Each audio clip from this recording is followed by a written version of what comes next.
नमस्कार. आपल्या सगळ्यांचे सोशल महाराष्ट्र न्यूज चॅनलमध्ये हार्दिक स्वागत. चला वळूया तर एका नवीन बातमीकडे. आजची बातमी. धुळे महानगरपालिकेच्या आरोग्य अधिकाऱ्यांनी नियम धाब्यावर बसवत कंत्राटी पद्धतीने भरती केल्याचा आरोप माजी उपमहापौर कल्याणी अंबळकर यांनी केला आहे आणि या संदर्भात धुळे महानगरपालिका आयुक्त अमिता दगडे पाटील यांना भेटून या संदर्भातील निवेदन दिले आहे. धुळे महानगरपालिका आयुक्त अमिता दगडे पाटील यांनी अंबळकर यांना या संदर्भात चौकशी करून कारवाई केली जाईल असे आश्वासन दिले असल्याचे अंबळकर यांनी स्पष्ट केले आहे. मागच्या महिन्यात म्हणजे जून महिन्यामध्ये महापालिकेमध्ये कंत्राटी कर्मचाऱ्यांची भरती झालेली होती.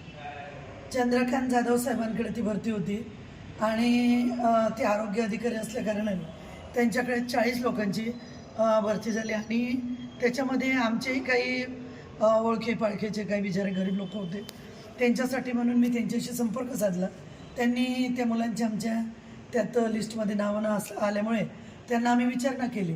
त्यांना विचारणा केल्यावर त्यांनी आम्हाला एक उत्तर दिलं की एक असा GR आलेला आहे की 43 वर्षाच्या वर कोणीही सदस्य असेल कर्मचारी तर त्यांना आपल्याला रुजू करून घेता येत नाही. शिवाय त्यांचं शिक्षण 10वीच्या वर पाहिजे, 10वी शिक्षण कमीत कमी पाहिजे.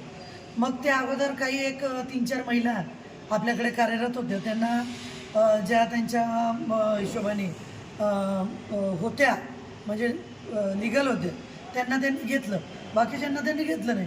त्याच्यावर आम्ही विचारणा केली असता त्यांनी आम्हाला सांगितलं की आम्हाला GR आला आहे आणि त्या GRच्या पद्धतीनेच आम्ही काम करतो.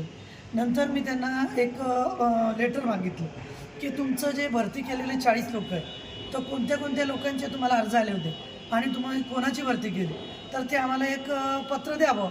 तर त्यांनी ती सगळी माहिती मला दिली आणि तेव्हाची माहिती मी आज जपून ठेवली.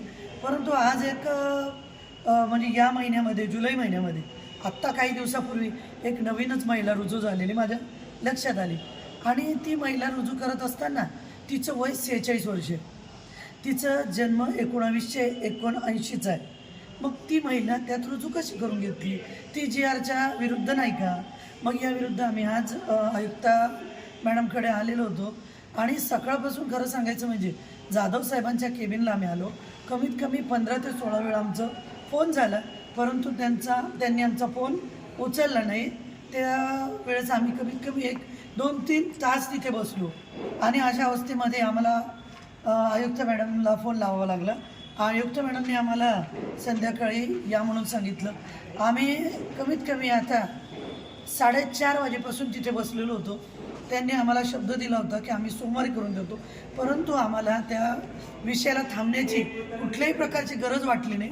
कारण त्यांच्याकडे सगळे लिगल प्रोसेस करायला उशीर लागायला काही कारणच नव्हतं आणि आमच्याकडे सगळं प्रूफ होतं. त्यामुळे मॅडमने स्वतः थांबून ही क्विक ॲक्शन घेतली आणि आज आम्हाला लेखी दिलं आणि त्यांच्यावर कारवाई करण्याची सांगितलेली आहे आम्हाला. बातमी आवडल्यास चॅनलला लाईक व सबस्क्राईब करा व दररोज अशा नवनवीन बातम्या पाहण्यासाठी चॅनलला फॉलो करा. धन्यवाद.